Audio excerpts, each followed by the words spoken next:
Hi, I'm Elias. I'm a 34-year-old software developer, and until 3 months ago, I thought I had a decent marriage. Sure, my wife Monica and I had our rough patches, but doesn't everyone?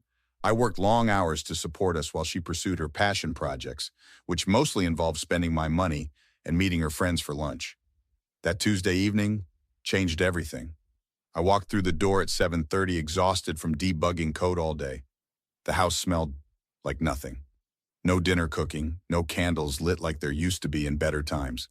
"Hey, Mon," I called out, dropping my laptop bag. "Rough day. What's for dinner?" Monica looked up from her phone, barely glancing at me. "I don't know, Elias. What are you making?" "I just got home. I thought maybe—" "You're an adult," she said coldly, her eyes returning to her screen. "Cook for yourself. I'm not running a restaurant." I stood there stunned. "Monica, I've been working since 6 this morning. I'm just asking. And I've been busy too. Figure it out." "Busy doing what exactly?" The words came out sharper than I intended. She finally looked up, her expression icy. "Excuse me? Are you really questioning what I do all day?" "I'm just tired, Monica. Can we not fight about dinner?" "Then don't start fights," she snapped. "There's cereal in the pantry. Help yourself." I retreated to the kitchen, my hands shaking as I poured milk over cornflakes. This wasn't new exactly. Over the past 6 months, Monica had grown increasingly distant, increasingly cruel, but something about tonight felt different. Final. My phone buzzed. My best friend, Jake. "Hey man, you okay?" His voice came through concerned. "Yeah, just another night in paradise," I said sarcastically, walking to the garage for privacy. "Dude, I need to talk to you about something. Can we meet tomorrow? It's important." "How important?" Jake hesitated. "It's about Monica. I saw something. Look, not over the phone. Can you meet me for lunch tomorrow, Tony's Diner?" My stomach dropped. "Jake, what did you see?" "Tomorrow, Elias. 12:30. Don't tell Monica." That night, I barely slept. Monica didn't come to bed until after midnight, and when she did, she turned her back to me without a word. The next day crawled by. At 12:15, I told my boss I had a doctor's appointment and drove to Tony's. Jake was already in a corner booth, looking grim. "Okay," I said, sliding in across from him. "What's going on?" Jake pulled out his phone. "Last week, I was at the Riverside Hotel downtown for a client meeting. I saw Monica there." "So? Maybe she was meeting a friend." "Elias." Jake turned his phone to show me photos. Monica entering the hotel with a man I didn't recognize. Same man, different day. "I took these over 3 visits. She meets him every Tuesday and Thursday. They go upstairs for about 2 hours. The diner spun. Who is he?" "I did some digging. His name is Richard Castellano. He owns that Italian restaurant chain, Castellano's." "The rich guy? The one with the commercials?" "Yeah, and Elias. There's more." Jake pulled out printed bank statements. "Remember when you gave me your banking passwords last year when you were in the hospital? You've been tracking my accounts? I got worried last month when you mentioned money seemed tight. Elias, Monica's been transferring money, $50,000 over 6 months, in increments small enough you wouldn't notice immediately. It's all going to an account in her name only." I stared at the statements, my world crumbling. $50,000? "There's an account you don't know about," Jake continued. "I found it through the transfers. She opened it 8 months ago.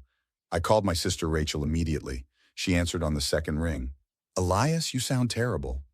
Can you meet me? Now? It's about Monica." 30 minutes later, Rachel sat beside me in Jake's car, reviewing everything. "I never trusted her," Rachel said flatly. "But this is worse than I imagined. You never said anything. Would you have listened? You were so in love." She scrolled through the photos. "Wait, I know this guy, Richard Castellano. He came into my law office last year. I'm his divorce attorney. He just finalized his divorce 3 months ago. Paid his ex-wife $7 million in the settlement." My hands clenched. "Monica's after his money." "Probably. But she's stealing yours in the meantime." Rachel made a call. "Hey, Marcus, it's Rachel Chen. I need a favor." "No, this is personal. My brother needs a private investigator, the best you have." 2 days later, I met with David Morrison, a private investigator Rachel recommended. He was a stocky man in his 50s with sharp eyes. "Mr. Hayes," David said, laying out more photos across his desk. "Your wife has been seeing Mr. Castellano for 7 months. They met at a charity gala you didn't attend. She told him she was separated." "I didn't go because Monica said she wanted to go with her girlfriends," I said bitterly. "There's more. She's been meeting with a divorce attorney, Judith Kramer, known for maximizing alimony payments." David showed me surveillance footage. "She's planning to file within the month. She's been documenting everything, taking photos of your house, claiming she contributed financially. Jake leaned forward. Can we stop her? We can do better than that, David said.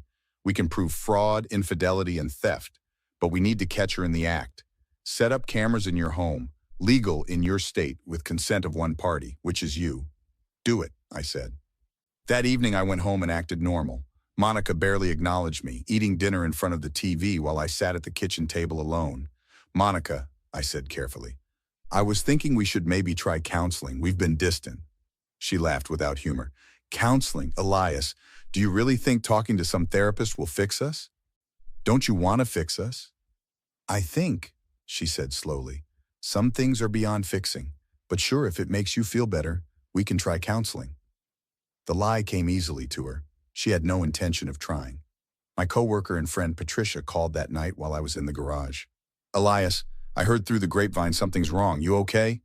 I told her everything. Patricia had been my team lead for 5 years, a divorced mother of 2 who'd been through her own nightmare. Listen to me carefully, Patricia said, her voice fierce. Document everything, every cold word, every dismissal, every time she makes you feel small. Keep a journal. My ex tried to paint me as the villain, but my documentation saved me. How did you survive it? By remembering that people who treat you like you're disposable don't deserve your loyalty. You're going to get through this, and you're going to come out stronger. But first, you need to fight. Over the next 2 weeks, the cameras caught everything. Monica on the phone with Richard, laughing about how clueless I was. Monica telling her friend Sarah how she'd played the long game and would take Elias for everything. Monica rehearsing lies about how I was controlling and emotionally abusive. The evidence piled up. David brought me the final report. You have everything you need, he said. Financial records, proof of adultery, recordings of her planning to commit perjury. I've worked with Rachel. She's ready to file. I chose a Friday evening. Monica came home at 6, shopping bags in hand, purchased with money she'd stolen from our account. Monica, we need to talk, I said, standing in the living room. She rolled her eyes. Can it wait? I'm exhausted. No, it can't. I gestured to the couch. Sit down. Something in my voice made her comply. What's this about? It's about Richard Castellano. Her face went white, then red. I don't know what you're talking about. Really? Because I have photos of you entering the Riverside Hotel with him 17 times. I have phone records showing 500 calls between you two. I have recordings of you planning to divorce me and lie about abuse. Monica shot to her feet. You've been spying on me? That's illegal. That proves you're controlling. It's completely legal. One-party consent state. I own this house, my cameras, my property. You're insane, she shouted. This is exactly why I need to get away from you. Jake emerged from the kitchen, followed by Rachel and David. Monica's eyes widened. What is this? She demanded. This is an intervention, Rachel said coolly, setting her briefcase on the table. I'm Elias's attorney. You've stolen $50,000 from joint accounts. You've committed adultery. You've planned perjury. Would you like to see the evidence? I haven't stolen anything. That money was half mine. No, I said quietly. You haven't contributed to our household income in 3 years. That money came from my paychecks. You transferred it without my knowledge to hide assets during divorce proceedings. That's theft. Monica's face twisted. You think you're so smart? Richard has money. Real money. More than you'll ever see, you pathetic code monkey. He's going to take care of me. Does Richard know you're still married? Jake asked. Because I called him yesterday. Told him everything. He was not pleased. The color drained from Monica's face. You what? He didn't know you lied about being separated, Jake continued. Didn't know about the theft. Didn't know you were still sleeping in Elias's bed while sleeping with him. He ended it. Blocked your number. Monica turned on me, her expression venomous. You ruined everything. We could have ended this quietly, but no. You had to destroy my life. I destroyed your life? My voice rose for the first time. You spent 7 months lying to me. You stole from me. You were planning to destroy my reputation with false accusations. Because you deserve it, she screamed.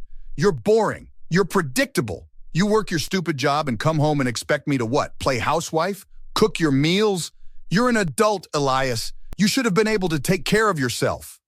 I did take care of myself, I said coldly. I took care of both of us while you betrayed me, and now you're going to face consequences. Rachel stepped forward, handing Monica an envelope. You're being served. Divorce papers. We're also filing a police report for theft and fraud. If you make any false statements about Elias, we'll add perjury charges. Monica ripped open the envelope, her hands shaking. You can't do this. I'll fight this. I'll tell everyone what kind of man you really are. Please do, David said, pulling out a phone. This entire conversation is being recorded.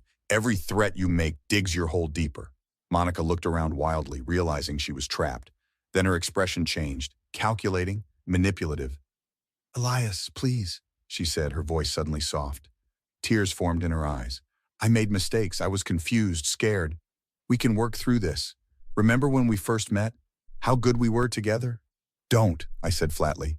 I'll give the money back, all of it. We can go to counseling, real counseling. I'll prove I can change. Please, I love you. I never stopped loving you. The tears looked real. Her voice cracked convincingly.